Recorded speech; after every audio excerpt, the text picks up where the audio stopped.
Assalamualaikum warahmatullahi wabarakatuh. Waalaikumsalam warahmatullahi wabarakatuh. Selamat sore kawan pajak semua. Jumpa lagi bersama kami tim penyuluh KP Pratama Jakarta Gambir 2 dalam acara Jackpot Jagadu Podcast. Sebelum kita mulai, izinkan saya membuka dengan sebuah pantun ya. Oke, siap. Oke, jalan-jalan bersama Pak Roja. Cakep. Tidak lupa bawa kue lapis. Artinya, Selamat datang kawan pajak di acara Jackpot Jagadu Podcast. wih, mantap. Iya, perkenalkan saya Ayu. Hari ini kita akan menemani kawan pajak dalam bincang-bincang pajak selama beberapa menit ke depan. Sebelumnya, puji syukur marilah kita panjatkan kehadirat Tuhan Yang Maha Esa karena kita masih diberikan kesempatan berjumpa kembali pada acara hari ini dalam keadaan sehat walafiat.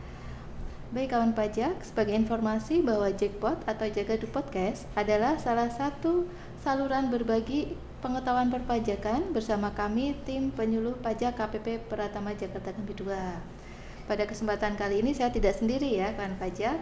Jadi telah hadir bersama kita dua penyuluh pajak KPP Pratama Jakarta Gambir 2. Saya sapa terlebih dahulu Pak Puguh di sebelah kiri ya. Selamat sore Pak Puguh. Selamat sore Mbak Yu. Apa kabarnya? Alhamdulillah baik. Sehat ya? Alhamdulillah. Ya, alhamdulillah.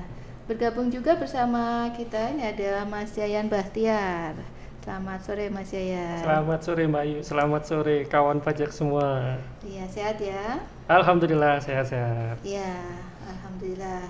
Iya, jadi pada bincang pajak kita kali ini kita akan mengangkat tema yang sedang viral ya. Tentunya mungkin barangkali kawan pajak mungkin pernah mendengar bahwa di pajak nanti akan berganti sistemnya. Nah, mungkin juga pernah mendengar adanya Cortex ya. Nah, ini kali ini kita akan mengangkat tema tentang Cortex ya. Dan inovasi dan transformasi bersama Cortex Part 1. Ya. Nah, mungkin kawan pajak ada juga yang mungkin baru mendengar dan pengen tahu lebih lanjut ya ini tentang Cortex itu seperti apa, gambaran kedepannya bagaimana dan fitur-fitur apa yang ditawarkan. Nah, ini langsung saja kita mulai ya. Kita langsung ke narasumber pertama ini Pak Puguh ya.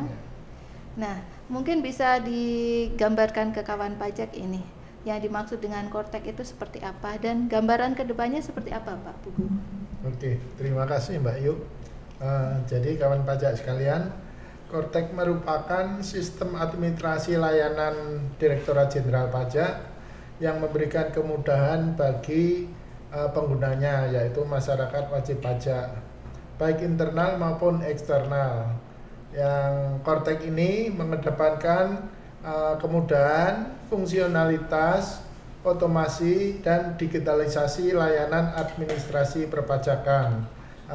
Cortex ini dirancang agar mudah diakses oleh semua wajib pajak yang memiliki keberagaman perangkat. Sistem ini mengintegrasikan dari berbagai macam aplikasi pajak yang sudah ada saat ini. Di antaranya adalah Innova, Unifikasi, Desktop, Faktur Pajak, dan lain sebagainya. Begitu Mbak Ayu. Iya, baik. Jadi kalau yang dari yang saya tangkap ini sistem perpajakan yang baru, tentunya lebih mudah ya Pak ya, betul. lebih mudah dan mengedepankan fungsionalisasi ya, dan juga otomatisasi dan digital ya. Dan digitalisasi. Iya, baik. Mungkin nanti lebih lanjut kita spill ya di nanti ya. Nah, sebelum kita membahas lebih lanjut nih tentang Cortex, bisa dijelaskan ini Pak Puguh, apa yang melatar belakangi lahirnya Cortex ini Pak? Baik Mbak Yu, jadi yang melatar belakangi lahirnya Cortex ini adalah serangkaian reformasi perpajakan. Sebagaimana yang telah kita ketahui, Direktorat Jenderal Pajak mengadakan reformasi perpajakan yang telah dimulai sejak tahun 1983, di mana Direktorat Jenderal Pajak senantiasa mengadakan reformasi perpajakan, yaitu dengan tujuan untuk mempermudah bagi wajib pajak dalam rangka pemenuhan kewajiban perpajakannya. Dalam hal ini sampai saat ini nanti Direktorat Jenderal Pajak akan meluncurkan aplikasi perpajakan yang baru yang disebutnya dengan Kortek. Demikian Mbak Ayu. Iya, jadi Kortex ini lahir masih dalam rangka reformasi perpajakan ya. Betul. Iya, jadi tujuan utamanya tentunya untuk meningkatkan kualitas layanan perpajakan ya. Iya, baik. Nah, kalau tadi disampaikan bahwa Kortek itu memberikan kemudahan bagi pengguna, bagi kawan pajak semua ya, serta mengedepankan fungsionalisasi, meningkatkan otomatisasi dan digitalisasi dari layanan administrasi perpajakan. Nah, mungkin bisa diperinci lebih lanjut ini terkait hal tersebut, Pak Pugu. Oke, untuk Kortek ya, Kortek akan membuat wajib pajak lebih mudah dalam memenuhi kewajiban perpajakannya, yaitu dengan otomatisasi dan digitalisasi dengan menampilkan fungsi-fungsi atau fitur-fitur dalam aplikasi yang lebih mudah. Jadi dibuat terintegrasi dari berbagai macam aplikasi yang sekarang sudah ada, yang nantinya akan diintegrasikan menjadi satu aplikasi di mana wajib pajak bisa menggunakan aplikasi Kortek ini dengan melalui satu aplikasi dengan lewat web, aplikasi yang berdasarkan dengan web. Ya, jadi lebih mudah diakses, kawan pajak hanya cukup mengakses melalui web saja ya. Iya, betul. Ya, jadi lebih mudah tentunya ya. Ya, baik. Nah, dan nanti semuanya serba otomatis ya karena menggunakan teknologi informasi ya. Baik, saya beralih ke Mas Yayan ini.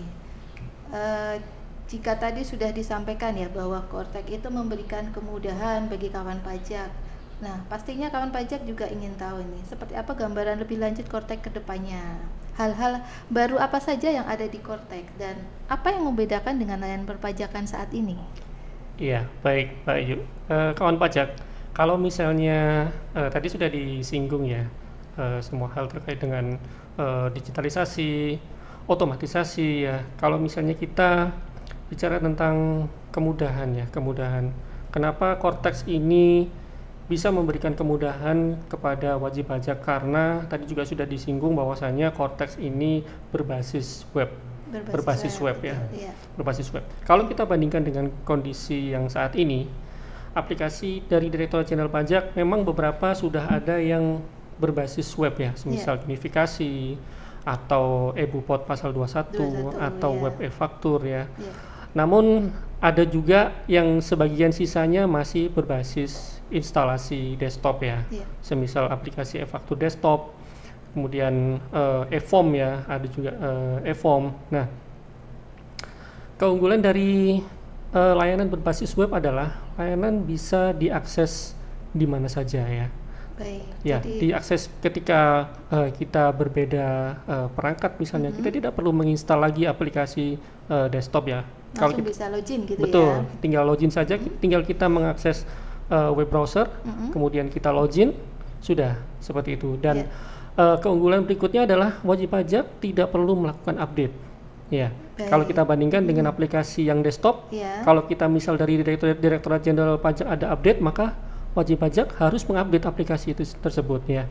Kalau misalnya dari Kortex yang akan kita implementasikan nanti, karena dia berbasis web, maka wajib pajak tidak perlu melakukan update. Langsung otomatis dari Direktorat Jenderal Pajak yang akan melakukan update. Itu juga salah satu keunggulannya. Dan yang keunggulan berikutnya adalah wajib pajak tidak perlu takut akan kehilangan database. Karena database-nya langsung tersimpan di database Direktorat Jenderal Pajak. Kalau misal kita bandingkan kondisi sekarang ya, misal e-faktur, maka wajib pajak perlu menjaga database-nya, perlu melakukan backup seperti itu secara berkala, agar apa? Agar nanti kalau misalnya terjadi kenapa-kenapa, misal laptopnya hilang atau rusak, masih ada backup yang bisa digunakan. Tidak ini. Kalau misalnya dari sisi Cortex nanti wajib pajak tidak perlu melakukan seperti itu karena sudah tersimpan otomatis database-nya di website Direktorat atau di database Direktorat Jenderal Pajak. Itu beberapa keunggulannya ya. Dan juga tadi sempat disinggung terkait dari sisi fungsionalitas ya. Jadi Cortex ini mengedepankan sisi fungsionalitas. Artinya apa? Artinya Cortex nanti akan berfungsi sesuai dengan berjalan sesuai dengan fungsinya.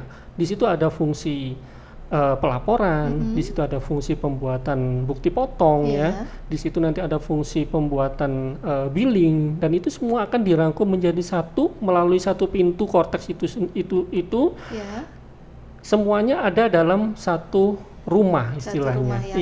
Satu rumah yang sama. Kawan pajak tidak perlu akses berbagai macam alamat. Betul, gitu ya. seperti itu. Kalau kita bandingkan kondisi saat ini, wajib pajak misal untuk DJP online ada username sendiri, ada password sendiri. Wajib pajak harus mengingat. Web e-faktur ada username sendiri, password sendiri. Belum lagi e-faktur desktop, belum lagi Enova, belum lagi apa misalnya yang lainnya. Ya seperti itu. Itu cukup membuat tidak efisien ya, tidak efektif, tidak efisien dari sisi wajib pajak. Apalagi nanti kalau lupa, ribet segala macam datang ke kantor pajak. Nanti untuk ketika Cortex sudah implementasi, maka hal itu tidak akan terjadi karena wajib pajak cukup menggunakan satu user saja, yaitu user Cortex ya, NPWP 16 digit dan password seperti itu. Dan juga tadi disinggung juga terkait dengan otomatisasi ya, otomatisasi. Jadi nanti ke depannya ketika Cortex sudah implementasi, itu banyak sekali layanan yang akan kita alihkan menuju sistem yang otomatisasi, yang seperti sekarang ini misalnya untuk permohonan pemindah bukuan masih kita lakukan secara manual, kita proses secara penelitian seperti itu. Nanti untuk kedepannya secara implementasi Cortex, sebagian besar dari permohonan pemindah bukuan itu akan dilakukan secara otomatis oleh sistem. Otomatis oleh sistem. Meskipun nanti beberapa masih ada yang perlu penelitian. Nanti ada kriteria-kriterianya. Iya, seperti itu. Mungkin kira-kira seperti itu, Ibu Ayu. Iya. Nah, kalau yang membedakan lebih lanjut ini dari sistem yang sekarang ini apa ini? Keunggulan dari Cortex itu sendiri.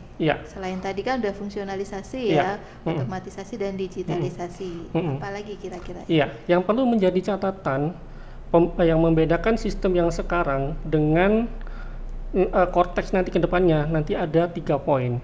Yang pertama adalah Cortex nanti akan menggunakan omnichannel. Omnichannel itu artinya apa? Omnichannel itu banyak saluran, banyak channel ya. Kalau misalnya kita contohkan nih, kita bandingkan kondisi sekarang, saluran untuk permohonan non efektif misalnya, wajib pajak ingin mengajukan permohonan non efektif. Untuk saat ini salurannya hanya bisa melalui loket saja. Tetapi nanti ke depan di sistem Cortex kita akan mempunyai 3 channel. Klik, counter, sama satunya klik call counter. Klik call counter ya. Klik itu melalui website. Artinya melalui Cortex itu sendiri. Jadi wajib pajak bisa mengajukan permohonan melalui Cortex itu nanti. Keunggulannya apa? Keunggulannya bisa diajukan di mana saja tanpa harus datang ke kantor pajak. Itu yang pertama. Keunggulannya yang kedua adalah bisa dilakukan 24 jam. 24 jam 7 hari. Jadi layanannya non-stop untuk layanan klik ini. Sedangkan untuk yang kedua, ketika wajib pajak tidak bisa melakukan layanan melalui klik, bisa melalui call ya. Telepon, call itu adalah telepon. Telepon di Kering Pajak 1-500-200. Keunggulannya apa? Wajib pajak bisa mengajukan permohonan di mana saja melalui saluran telepon. Tetapi tidak bisa 24 jam, hanya pada hari dan jam kerja saja. Iya, betul seperti itu. Dan layanan yang ketiga adalah layanan counter atau melalui loket. Dan ini mewajibkan wajib pajak harus datang ke kantor pajak atau permohonan disampaikan melalui pos. Dan apabila datang ke kantor pajak, itu hanya bisa dilayani pada hari dan jam kerja. Itu yang pertama, omnichannel ya. Omnichannel. Yang kedua adalah borderless. Artinya apa? Borderless itu tanpa batas. Jadi wajib pajak tidak akan dibatasi dari sisi counter tertentu atau loket tertentu. Kalau misalnya kita contohkan kondisi saat ini, untuk permohonan wajib pajak hanya bisa mengajukan permohonan di KPP terdaftar. Ya, seperti itu ya.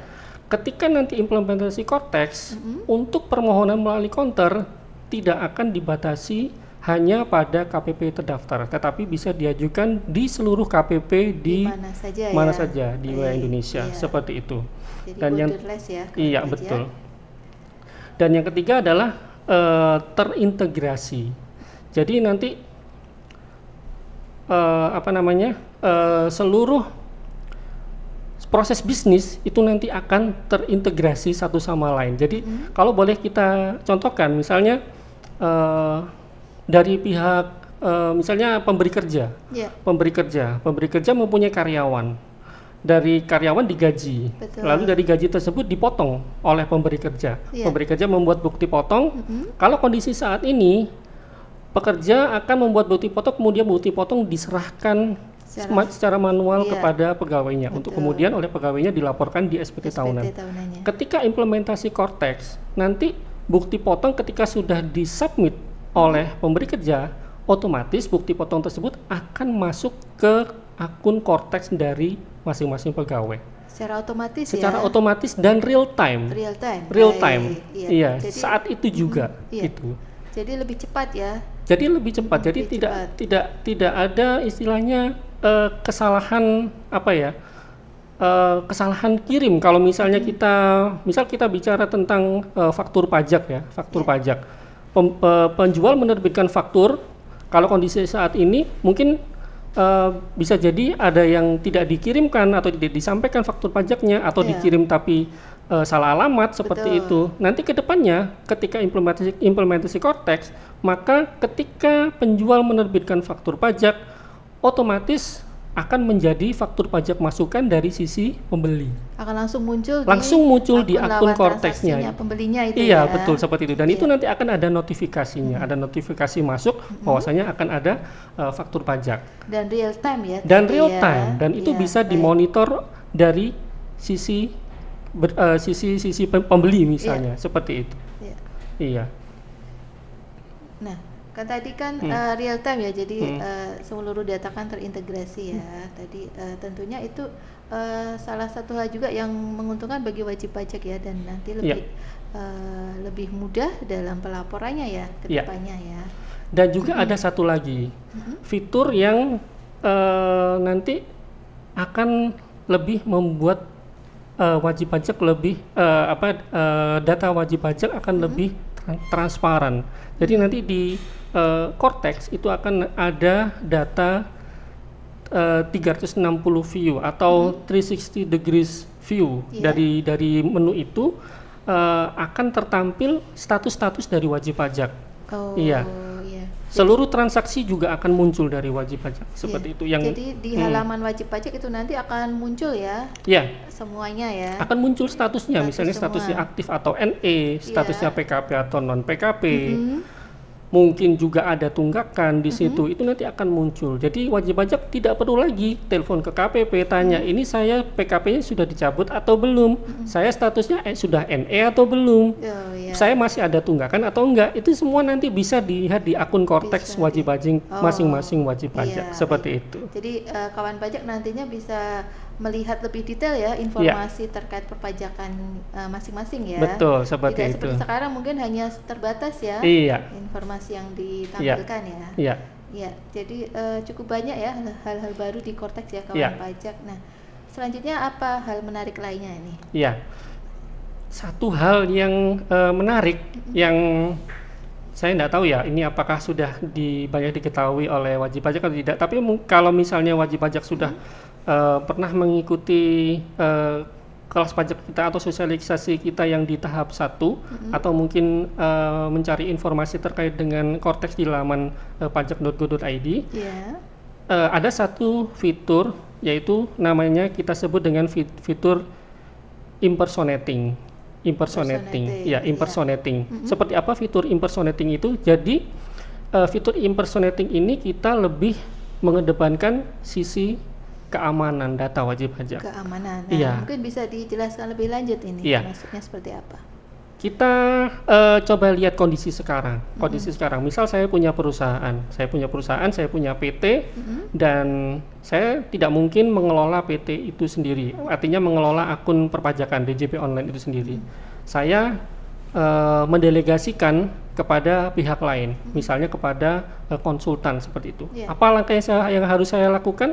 Saya mau tidak mau saya harus membagikan password saya ke pihak lain tersebut. Ya, itu yang terjadi saat ini ya. Betul, itu yang terjadi saat ini. Password ya. Iya. Dari hal tersebut tidak menutup kemungkinan bahwa konsultan tersebut one prestasi. Iya. Dia bisa saja mengubah passwordnya, mencuri akun-akun data kita ya, mencuri informasi-informasi perpajakan kita. Kita tidak ingin hal itu terjadi. Kita tidak ingin hal itu terjadi. Oleh karenanya, berangkat dari hal tersebut, ketika nanti implementasi Cortex, kita akan terapkan skema yang kita sebut tadi adalah skema impersonating. Seperti apa skema impersonating itu? Jadi untuk bisa masuk ke akun badan perusahaan, terlebih dahulu harus masuk menggunakan akun orang pribadi yang dia berhak untuk mengakses akun badan tersebut. Baik. Iya, siapa saja akun orang pribadi itu? Bisa pengurus, ya. bisa wakil, atau bisa kuasa. Ya.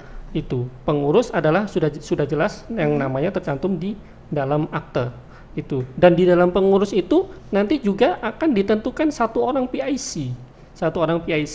Yang dia mempunyai kewenangan, keseluruhan kewenangan, super user ya. Nah, dari PIC tersebut dia menentukan kewenangan dari pengurus yang lain. Misalnya pengurus yang lain wakil direktur, dia kewenangannya hanya bisa apa saja, hanya bisa untuk membuat SPT-kah, ataukah kewenangannya bisa sampai sejauh menandatangani dokumen, ataukah kewenangangannya cukup hanya bisa membuat faktur pajak, membuat bukti potong, membuat billing seperti itu. Jadi bisa dibatasi kewenangannya itu. Dan juga bisa menunjuk wakil. Jadi misal karyawan, admin pajak, itu bisa kita tunjuk. Dan selain bisa kita tunjuk, kita juga bisa membatasi kewenangannya. Bisa mengatur ya apa kita saja bisa yang atur kewenangannya boleh ya, sampai seberapa jauh dan tidak cukup seperti itu. Kewenangannya itu bisa kita atur berdasarkan jenis pajaknya juga bisa.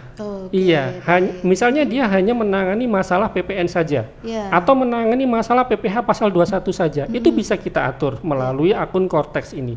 Jadi dengan adanya skema atau sistem impersonating ini diharapkan data-data dari wajib pajak itu lebih secure, lebih aman. Tidak akan bisa dicuri, dimanfaatkan oleh pihak lain. Baik. Iya. Mungkin kira-kira seperti itu gambarannya. Jadi tadi yang impersonating ya, itu salah satu juga keunggulan dari Cortex ya. Jadi tujuannya untuk melindungi ya, untuk keamanan dari data wajib pajak ya. Jadi yang bisa mengakses nanti akun Cortex itu hanyalah yang memang berwenang ya. Yang memang berhak. Memang berhak ya. Iya, yang memang berhak saja. Dan sudah memperoleh role akses ya. Betul, sudah memperoleh role akses. Yang berwenang betul, tadi ya. Dari yang berwenang, Iya, betul, seperti itu. Iya, baik. Jadi kawan pajak tidak perlu ragu ya untuk menggunakan Cortex nantinya karena lebih mudah, aman dan nyaman ya. Iya. Iya, mungkin tadi ya baik. Jadi cukup panjang ya, saya rasa cukup jelas ya untuk Cortex kali ini. Baik kawan pajak, demikian tadi bincang pajak kita hari ini tentang Cortex, inovasi dan transformasi bersama Cortex Part 1. Jadi terima kasih kepada kawan pajak yang telah bergabung bersama kami. Saya ucapkan terima kasih kepada Mas Yayan dan juga Pak Pupu yang telah berbagi informasi bersama kita semua. Kami mohon maaf ya jika ada salah-salah kata, dan juga apabila ada kawan pajak yang ingin memperoleh informasi lebih lanjut tentang Cortex dapat mengakses di beberapa saluran di YouTube DJP Dijen Pajak RI, situs web pajak, dan portal edukasi perpajakan. Saya Ayu selaku host mewakili tim penyuluh KPU Pertama Jakarta Gambir 2. Mohon maaf jika terdapat salah-salah kata maupun perbuatan. Semoga acara bincang pajak kita kali ini bermanfaat bagi kawan pajak semua dan semakin menambah wawasan kawan pajak. sebelum mengakhiri, izinkan saya menutup dengan sebuah pantun. Burung pelikan, burung cendrawasih. Cakep. Cukup sekian dan terima kasih. Kami pamit undur diri, sampai jumpa di lain kesempatan. Wassalamualaikum warahmatullahi wabarakatuh. Waalaikumsalam warahmatullahi wabarakatuh.